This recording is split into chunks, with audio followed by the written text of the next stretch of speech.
ನಮಸ್ಕಾರ ವೀಕ್ಷಕರೇ. ಮೊನ್ನೆ ಇನ್ನು ಕುಟುಂಬ ರಾಜಕಾರಣದ ಬಗ್ಗೆ ಮಾತನಾಡೋದಕ್ಕೆ ಹೋಗಿ ಸುದ್ದಿಯಾಗಿದ್ದ ತೆಲಂಗಾಣ ಸಿಎಂ ರೇವಂತ್ ರೆಡ್ಡಿ ಈಗ ಮತ್ತೊಂದು ಸ್ಟೇಟ್ಮೆಂಟ್ ಕೊಟ್ಟು ದೊಡ್ಡ ಕಾಂಟ್ರವರ್ಸಿ ಎಬ್ಬಿಸಿದ್ದಾರೆ. ರಾಹುಲ್ ಗಾಂಧಿ ವಿರೋಧಿಗಳಿಗೆ ಸಾವಿನ ಬೆದರಿಕೆ ಹಾಕಿರೋದು ಹಲವು ರೀತಿಯ ಚರ್ಚೆಗಳಿಗೆ ದಾರಿ ಮಾಡಿಕೊಡ್ತಾ ಇದೆ. ಒಂದು ಕಡೆ ಇದು ಸರ್ವಾಧಿಕಾರ ಅಂತ ಜನರು ಆರೋಪಿಸ್ತಾ ಇದ್ರೆ, ಇನ್ನೊಂದು ಕಡೆ ಈ ಮಟ್ಟಕ್ಕೆ ರೇವಂತ್ ರೆಡ್ಡಿ ಹೋಗೋದಕ್ಕೆ ಕಾರಣ ಏನಿರ್ಬೋದು ಅಂತ ಮಾತಾಡ್ತಾ ಇದ್ದಾರೆ.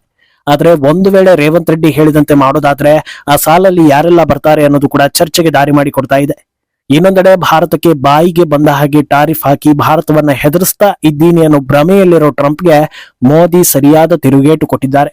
ಇದರ ಜೊತೆಗೆ ಟ್ರಂಪ್ ಹೆಸರು ಹೇಳ್ಕೊಂಡು ಪದೇ ಪದೇ ಮೋದಿಯ ಕಾಲೆಳಿತಾ ಇರೋ ರಾಹುಲ್ಗೂ ಕೂಡ ಜನರಿಂದ ಮುಖಭಂಗ ಆಗ್ತಾ ಇದೆ. ಇದೆಲ್ಲವನ್ನ ಒನ್ ಬೈ ಒನ್ ವಿವರಿಸ್ತಾ ಹೋಗ್ತೀವಿ. ಈ ವಿಡಿಯೋವನ್ನ ತಪ್ಪದೆ ಕೊನೆ ತನಕ ನೋಡಿ. ಅದಕ್ಕೂ ಮುನ್ನ ಮೀಡಿಯಾ ಮಾನ್ಸ್ಟರ್ ಚಾನಲ್ ನ ತಪ್ಪದೆ ಸಬ್ಸ್ಕ್ರೈಬ್ ಮಾಡಿ. ಎಸ್, ತೆಲಂಗಾಣ ಸಿಎಂ ರೇವಂತ್ ರೆಡ್ಡಿಯನ್ನ ಹಲವರು ಬುದ್ಧಿವಂತ ರಾಜಕಾರಣಿ ಅನ್ನೋ ವರ್ಗಕ್ಕೆ ಸೇರಿಸಿದ್ರು.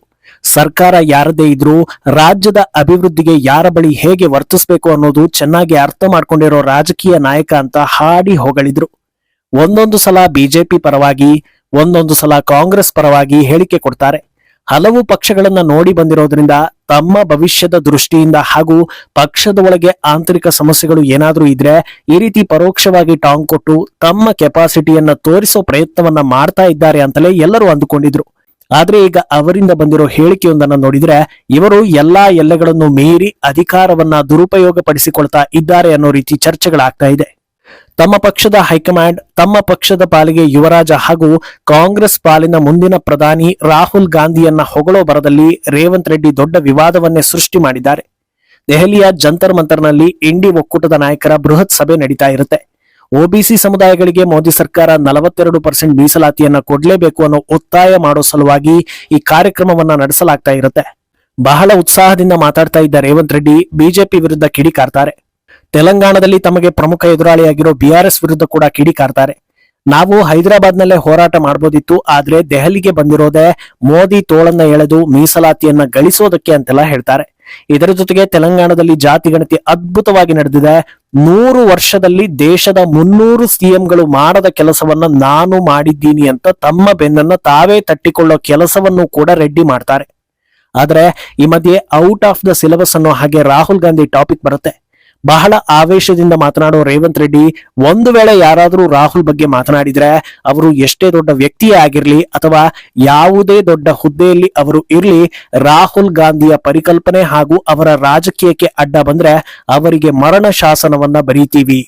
ಇವತ್ತು ನಾವು ಜಂತರ್ ಮಂತರ್ಗೆ ಬಂದಿರೋದೇ ರಾಹುಲ್ ಸಂದೇಶವನ್ನ ದೇಶಾದ್ಯಂತ ತಲುಪಿಸಬೇಕು, ಅವರಿಗೆ ಬೆಂಬಲ ಕೊಡಬೇಕು ಅಂತ ಹೇಳಿದ್ದಾರೆ. ಇದನ್ನ ಕೇಳಿದ್ಮೇಲೆ ಎರಡು ಸಂಶಯ ಜನರಲ್ಲಿ ಮೂಡ್ತಾ ಇದೆ. ಒಂದು, ರಾಹುಲ್ ಪರಿಕಲ್ಪನೆ ಅವರ ಸಂದೇಶ ಏನು ಅನ್ನೋದು. ಇನ್ನೊಂದು, ದೊಡ್ಡ ಹುದ್ದೆಯಲ್ಲಿದ್ದವರನ್ನು ಬಿಡೋದಿಲ್ಲ, ಮರಣ ಶಾಸನವೇ ಅನ್ನೋದಾದ್ರೆ ಆ ದೊಡ್ಡ ದೊಡ್ಡ ಹುದ್ದೆಯಲ್ಲಿರೋ ನಾಯಕರು ಯಾರು ಅನ್ನೋದು.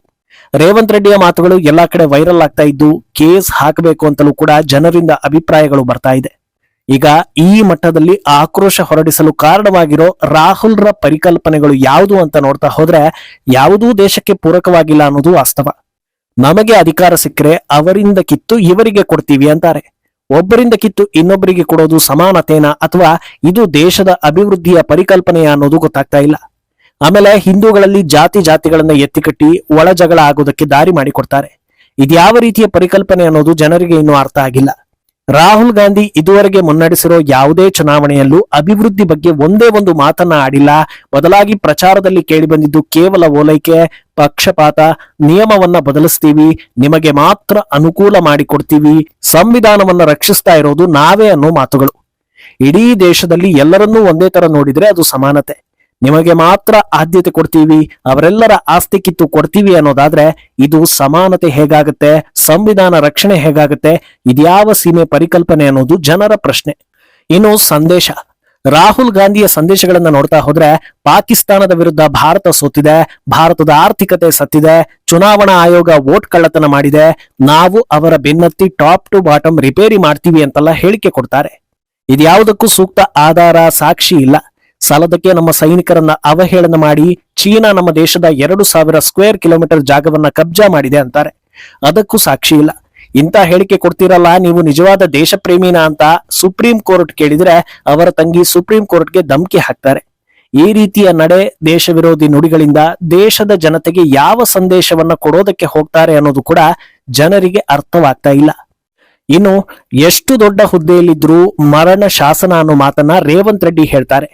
ರಾಹುಲ್ ಮಾಡೋ ಆರೋಪಗಳಿಗೆ ಜವಾಬ್ದಾರಿಯುತ ಸ್ಥಾನದಲ್ಲಿ ನಿಂತು ಎಲ್ಲರ ಮುಂದೆ ಉತ್ತರ ಕೊಟ್ಟು ಆಧಾರವಿಲ್ಲದ ಹೇಳಿಕೆಗಳನ್ನ ಪ್ರಧಾನಿ ಮೋದಿ ಎಷ್ಟೋ ಸಲ ವಿರೋಧ ಮಾಡಿದ್ದಾರೆ. ಈಗಲೂ ಕೂಡ ವಿರೋಧಿಸುತ್ತಲೇ ಬಂದಿದ್ದಾರೆ. ಹಾಗಿದ್ರೆ ರೇವಂತ್ ರೆಡ್ಡಿ ಪ್ರಧಾನಿಯನ್ನ ಟಾರ್ಗೆಟ್ ಮಾಡಿದ್ದಾರಾ? ದೇಶದ ಭದ್ರತೆ ವಿಚಾರದಲ್ಲಿ ಸುಮ್ಸುಮ್ನೆ ನಾಲಿಗೆ ಹರಿಬಿಟ್ಟಾಗಲೆಲ್ಲ ರಾಹುಲ್ರನ್ನ ಗೃಹ ಸಚಿವ ಅಮಿತ್ ಶಾ ವಿರೋಧಿಸಿದ್ದಾರೆ. ಹಾಗಿದ್ರೆ ಅಮಿತ್ ಶಾರನ್ನು ರೆಡ್ಡಿ ಟಾರ್ಗೆಟ್ ಮಾಡಿದ್ದಾರಾ?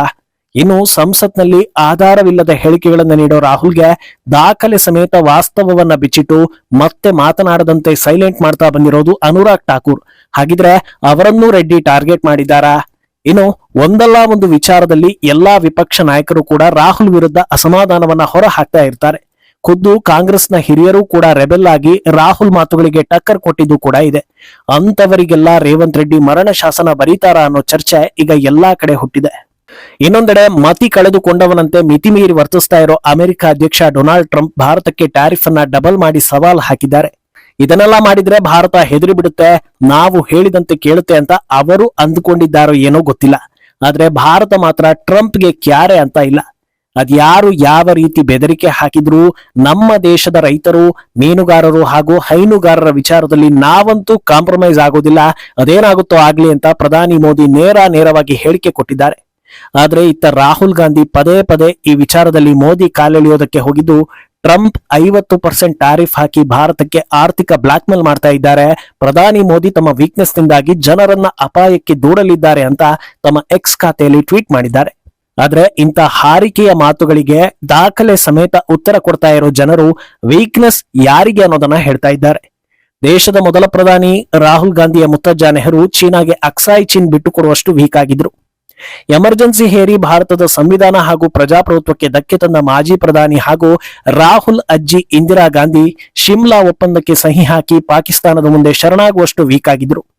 ಇನ್ನು ನೆಹರು ಮೊಮ್ಮಗ ಇಂದಿರಾ ಗಾಂಧಿಯ ಪುತ್ರ ಹಾಗೂ ರಾಹುಲ್ ಗಾಂಧಿಯ ತಂದೆ ಮಾಜಿ ಪ್ರಧಾನಿ ರಾಜೀವ್ ಗಾಂಧಿ ಪತ್ನಿಗಾಗಿ ನೇಪಾಳ ಜೊತೆಗಿನ ಒಪ್ಪಂದವನ್ನ ತೆಗೆದು ಹಾಕುವಷ್ಟು ವೀಕ್ ಆಗಿದ್ರು. ಇನ್ನು ಮಾಜಿ ಪ್ರಧಾನಿ ಮನಮೋಹನ್ ಸಿಂಗ್ 26/11 ಉಗ್ರರ ಅಟ್ಯಾಕ್ ಬಳಿಕ ಪಾಕಿಸ್ತಾನದ ವಿರುದ್ಧ ಪ್ರತೀಕಾರ ತೀರಿಸಿಕೊಳ್ಳಲಾಗದಷ್ಟು ವೀಕ್ ಆಗಿದ್ರು. ಒಬಾಮಾ ಬಳಿ ಹೋಗಿ ತಮ್ಮ ಅಳಲನ್ನ ತೋಡಿಕೊಂಡಿದ್ರು. ಇನ್ನು ದೇಶದ ಹಿತಾಸಕ್ತಿಯನ್ನ ಪಕ್ಕಕ್ಕಿಟ್ಟು ರಾಹುಲ್ ಗಾಂಧಿಯ ತಾಯಿ ಸೋನಿಯಾ ಗಾಂಧಿ ಚೀನಾ ಜೊತೆಗೆ ಸೀಕ್ರೆಟ್ ಒಪ್ಪಂದಗಳನ್ನ ಮಾಡಿಕೊಳ್ಳುವಷ್ಟು ವೀಕ್ ಆಗಿದ್ರು. ಇದ್ಯಾವ ವೀಕ್ನೆಸ್ ಕೂಡ ಮೋದಿಗೆ ಇಲ್ಲ. ಅಕ್ಕಪಕ್ಕದವರು ಕೆಣಕಿದ್ರೆ ಬಂದೂಕಿನಿಂದ ಉತ್ತರ ಕೊಟ್ಟಿದ್ದಾರೆ. ವ್ಯವಹಾರದಲ್ಲಿ ಸಮಸ್ಯೆ ಮಾಡೋ ಬ್ಲಾಕ್ ಮೇಲ್ ಮಾಡಿದ್ರೆ ಭಾರತಕ್ಕೆ ಅವಶ್ಯಕತೆಯನ್ನ ಪೂರೈಸೋದಕ್ಕೆ ಹಲವು ಮಿತ್ರರಿದ್ದಾರೆ. ಜಾಗತಿಕ ಮಟ್ಟದಲ್ಲಿ ಭಾರತದ ಮೇಲೆ ಆರೋಪ ಮಾಡಿದ್ರೆ ನಮ್ಮ ಬೆನ್ನಿಗೆ ನಿಲ್ಲೋದಕ್ಕೆ ಸ್ನೇಹಿತರನ್ನ ಸಂಪಾದಿಸಿದ್ದಾರೆ. ಇಷ್ಟೆಲ್ಲ ಕಣ್ಮುಂದೆ ಸಾಬೀತಾಗಿರುವಾಗ ವೀಕ್ನೆಸ್ ಅನ್ನೋ ಪದ ಬಳಕೆ ವಿಪಕ್ಷ ಎಷ್ಟು ವೀಕ್ ಆಗಿದೆ, ವಿಪಕ್ಷ ನಾಯಕನ ಆಲೋಚನೆಗಳು ಎಷ್ಟು ವೀಕ್ ಆಗಿದೆ ಅನ್ನೋದನ್ನ ತೋರಿಸ್ತಾ ಇದೆ ಅನ್ನೋದು ಜನರ ಮಾತು. ಮುಂದೇನಾಗುತ್ತೆ ಅನ್ನೋದನ್ನ ಕಾದು ನೋಡ್ಬೇಕು. ಈ ಬಗ್ಗೆ ನಿಮ್ಮ ಅಭಿಪ್ರಾಯವನ್ನ ತಪ್ಪದೆ ಕಮೆಂಟ್ ಮೂಲಕ ತಿಳಿಸಿ.